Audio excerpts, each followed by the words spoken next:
started out as a study of the work of D.H. Lawrence.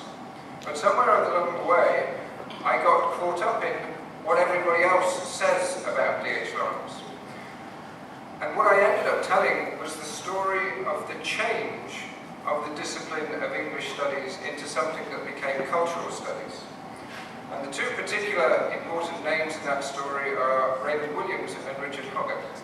And these men came from extremely deprived working class backgrounds, attained scholarships, went to top universities, and wanted to study English literature. But they wanted to study English literature because that was the only place in the higher education environment where they could talk about values, where they could talk about what it was to be British in the mid-20th century.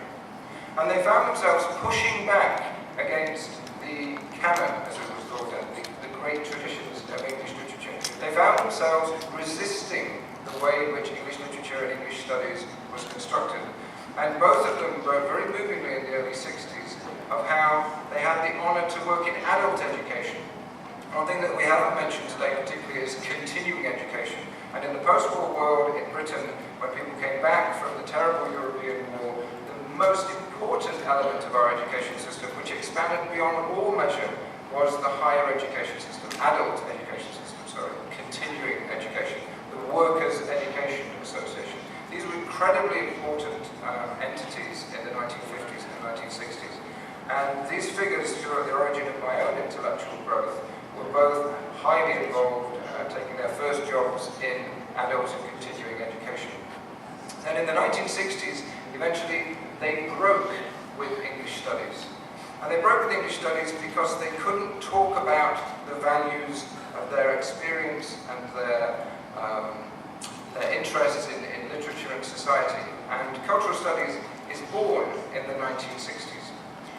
Cultural studies is fascinating because it is transdisciplinary. It is inherently promiscuous in that many of us are familiar with really quite rigid disciplines. So to go back to my question about why me, a lot of your experiences of university are very different to mine in that in cultural studies we never really accept disciplinary boundaries, that we're always transgressing those boundaries and changing those boundaries. So the emergence is what we have of this interdisciplinary, transdisciplinary space. And as one of my tutors said, there is always a problem with conjoining promiscuity to respectability. So within the university, we're always often struggling to gain the respect of hard sciences or engineering because of the very variability of what it is that we do. But it is certainly a history of changing the narrative, and at the heart of it is the relevance, the attempt to study what is most immediately relevant to a group of people who came into the university and didn't say universities don't want to change, but said instead universities are always changing. Because if I were, with great respect, to resist one of the statements that Mohammed Idris made when he said universities are loath to change, in some ways I think perhaps university administrations are loath to change. But every colleague I know talks about changing the university. Every disciplinary colleague, every academic colleague is always talking about pushing and advancing the boundaries of whatever work it is they do, and how often that involves them taking themselves out of where they came from and their original education. So I think, in fact, in the mainstream university, we have to acknowledge that these places are perpetually in change and perpetually in search of relevance. And so when we're talking about leadership, those of us that have any responsibility for schools or for faculties, it's often more about allowing people and acknowledging that they are seeking change and relevance, and kind of giving sustenance and nurture to that. And I think that's an important thing to remember about the mainstream university. Because when I came here, and we're now into Why Nottingham, Malaysia, as well as Why me, I found my own intellectual foundations thoroughly shaken. And they've been shaken very simply, and it's echoed what happened to Hoggart and Williams when they went into continuing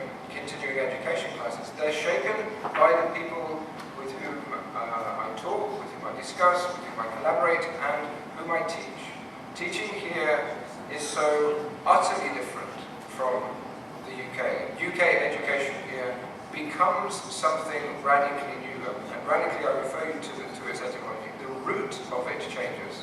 And the root of it changes in a way, to borrow a concept from the sociologist Gilles Deleuze, in a rhizomatic way. You have all kinds of unusual and organic connections are made with the knowledges of the people in the room. So I've been teaching, for instance, a course on cultural politics, and I come here with my curriculum from the UK. Nobody in the room of my 30 students had ever even been to the UK. For maybe 3/4 of them, English was a second, third, or in 2 cases, 4th language. Conceptually, methodologically, did I say that right? And socially or culturally, relevance had to be achieved within the classroom. And so that course changed, that module changed in the course of 1 year, and each year it changes because of the dynamic of the people in the room. Maybe that's much more available to us in the social sciences than it is in mathematics or in engineering. But in the social sciences, in that sense, and as I'll say in a moment, arts and literature do provide a potential energizing center for the transformation and for change in the university. Which leads me hurriedly, because I'm aware of my time, back to D.H. Lawrence. When I chose surgery for the university novel Audubon, I was trying to draw a contrast between 2 forms of change. Surgery, as I say in the abstract for this talk, could involve cosmetic surgery. It may just be superficial. It may involve amputation. It may be dramatic. It may involve inoculation. We could explore these metaphors still further. A bomb, is that going to be a smart bomb? Is it going to be a devastating nuclear strike? Is there going to be some collateral damage? Is there going to be friendly fire? Once you explore these metaphors, and what has fascinated me through the day is the different metaphors that people have used, the different stories that people have told. When we are attentive to those metaphors, they start to suggest further ideas about how change might take place. Change is so fundamental to the work of D.H. Lawrence, just as it was to the work of Williams and Hoggart. So I'm going to spend just the final few moments talking about some of the things that D.H. Lawrence can bring to this discussion. When we talked about Macaulay earlier, it also brought to mind a very famous 19th century figure, Matthew Arnold. Matthew Arnold is in some ways in the same tradition as Macaulay. Macaulay's Minute, which I'm going to forward to everybody later on, also has a wonderful line which says, all of the Sanskrit and Hindu literature is worth less than half a shelf of the European library. So Macaulay was a man with some problems, but also, interestingly, some conviction about libraries, about arts and literature. Obviously, I dismiss entirely his comment about that comparison, but I am interested in why he, of all people, would value the arts and literature so highly. Matthew Arnold, interesting figure, professor of poetry at Cambridge, at Oxford, but also Her Majesty's Inspector of Schools, and also one of the men who designed the civil service examination for the Foreign Office. As the empire expanded, British government didn't know how to administer the enormity of these expanses which had come under their control. So one of the things that the British are very good at doing is setting up bureaucracies. And in order to qualify for the British bureaucracy, you had to pass the civil service exam. Somebody had to design the exam. And that exam had to allow the state to be sure that you understood British values. And those British values were, in no small part, embedded in its literature. Matthew Arnold talked about the touchstones of English literature, Shakespeare, Poe, Milton, these figures, the great literature of Britain. So literature has always, much as the American situation, been embedded, been closely tied up both with national values but also with soft power. What happens when D.H. Lawrence starts writing is that here is a working class writer who has none of the privileges of any other writer that had until that point emerged in the British tradition. His father was a miner, and he managed to achieve some education in the national system, but given his disadvantages, had very little of the privileges that all the previous great writers had had.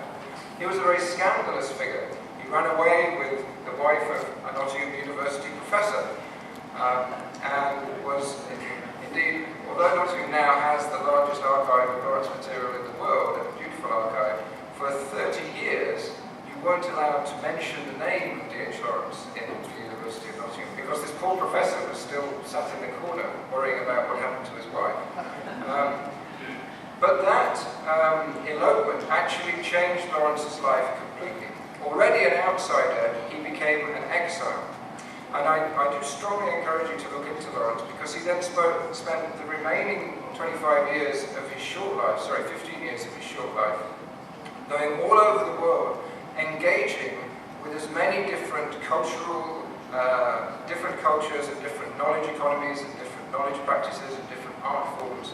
And as you trace his writing, you see this dialogue with the other. We've been talking about the other and how we engage with alterity and the otherness. Lawrence was this person who was completely open to different cultures. So he was in Tahiti, he was in Ceylon, he was in New Mexico, he was down in Oaxaca in Mexico, all the time searching for ways of opening himself to other cultures. So part of this narrative about the value of literature and culture is that we don't have to accept the national narrative, we don't have to accept the power narrative. What we can also look into is the way that literature and the arts and creative experience are part of change and are part of relevance.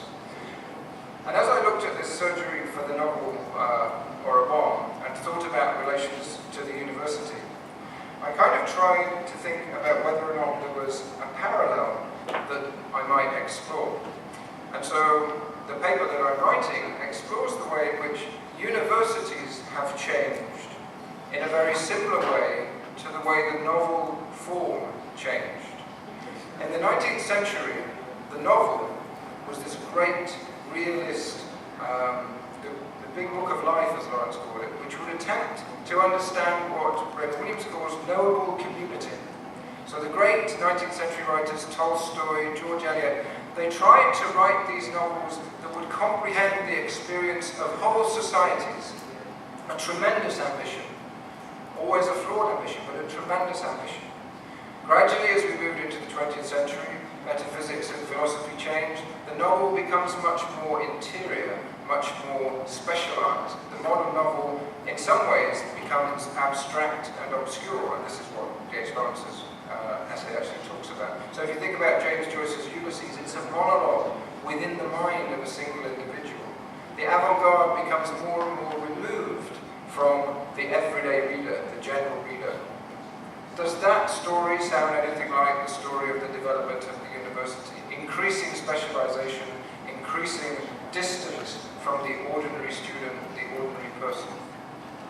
What's interesting about the novel is that the resurgence of the novel and the resurgence of creative forms that are similar to the novel is all about this decolonizing process. That world Englishers, which is a response perhaps to the soft power of American English, world Englishers are now the dominant feature of literary studies within the academy. And in that small example, and in the ways that Writing Back, The Empire Writes Back is the name of a famous collection of critical essays about post-colonial literature, Writing Back has decolonized literary form and has introduced, for instance, magical realism, to take one example, the South American and Latin American examples of writing that have completely changed the way in which consciousness is explored within a Western literary tradition. So what I'm wondering is, as we move towards the end of this first day, and as we start to think, well, what are we going to take forward into the next 2 days and to our statement that we must make? First, I think we must take from today the importance of an attention to history and for looking at where these traditions have emerged from, but also being sensitive to the contradictions within our history. As everybody said, decolonizing is not simply about assuming that everything was simple and homogenized and all bad. But at the same time, as we look forward to the coming days, I think I'm interested in the way transgression takes place, the way what Raymond Williams called the emergent structure of feeling can be appreciated, often in very curious ways. So there is, if you'll forgive me, an emergent structure of feeling in the way that Professor Raju is contesting the dynamics of mathematics and metaphysics. That work at the some people say the cutting edge, but that work that writes back against the dominant and the hegemonic systems is where change takes place and relevance is apparent. And we can't always spot it, but at least these 3 days are going to give us the opportunity to see some of those shoots of life, and hopefully to mean that we need neither surgery nor a bomb, but we'll just be able to take over the university altogether. That's a rather banal way to finish, but let's change the rules, let's change the narrative, but let's change the disciplines. Am I on time?